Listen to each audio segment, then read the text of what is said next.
बुल्ढाना में पत्रकार संगठन वॉइस ऑफ मीडिया की ओर से इफ्तार पार्टी का आयोजन किया गया। इस आयोजन में संगठन के सदस्य और मुस्लिम समुदाय के लोग बड़ी संख्या में मौजूद थे।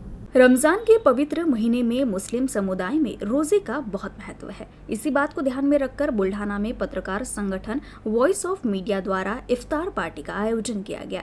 राज्य और देश में विभिन्न समुदायों के बीच शांति, जातीय सद्भावना बनी रहे, इस उद्देश्य से इफ्तार पार्टी का आयोजन किया गया। इस इफ्तार पार्टी में सैकड़ों हिंदू मुस्लिम भाइयों ने भाग लिया।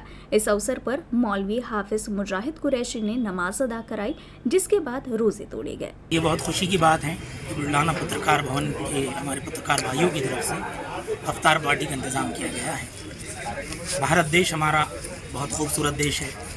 यहाँ हज़ारों सालों से लोग बहुत प्यार, प्रेम, भाईचारे और मोहब्बत के साथ रह रहे हैं। इस तरह के प्रोग्राम होते रहना चाहिए ताकि समाज के लोगों तक एक प्रेम का, भाईचारे का, प्यार का पैगाम पहुँचता रहे और लोगों में मोहब्बतें भी बाकी रहे। तो यकीनन ये खुशी की बात है कि ऐसे प्यार भरे माहौल में पवित्र रमज़ान के मौके पर इफ्तार पार्टी का इंतज़ाम किया गया है।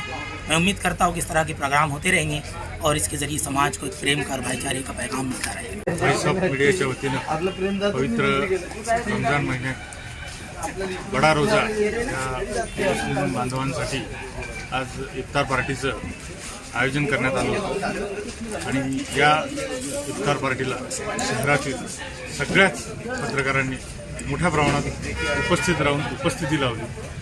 त्यामुळे हा हिंदू आणि मुस्लिम दोन्ही समाजाचा एकतेचा संदेश देण्याच्या दृष्टीने हा आम्ही छोटासा केलेला प्रयत्न आहे की पत्रकार ही समाजाला दिशा दाखवतात आणि पत्रकारांपासून लोकांनी देखील हाच उद्देश समोर घेऊन चाललं पाहिजे। पवित्र रमजानचा एकतेचा, सद्भावनेचा आणि शांततेचा संदेश लोकांपर्यंत पत्रकारांच्या माध्यमातून देण्यासाठी व्हॉइस ऑफ मीडिया या संघटनेच्या वतीने आज इफ्तार पार्टीचं आयोजन करण्यात आलं होतं।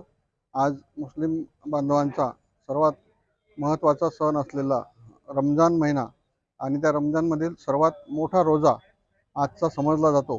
त्याच्यामुळे हे सर्व मुस्लिम बांधवांसाठी आणि पत्रकार मित्रांच्या वतीने पहिल्यांदाच या ठिकाणी आपण आयोजन केलेलं आहे आणि या माध्यमातून एक संदेश देण्याचा प्रयत्न केलेला आहे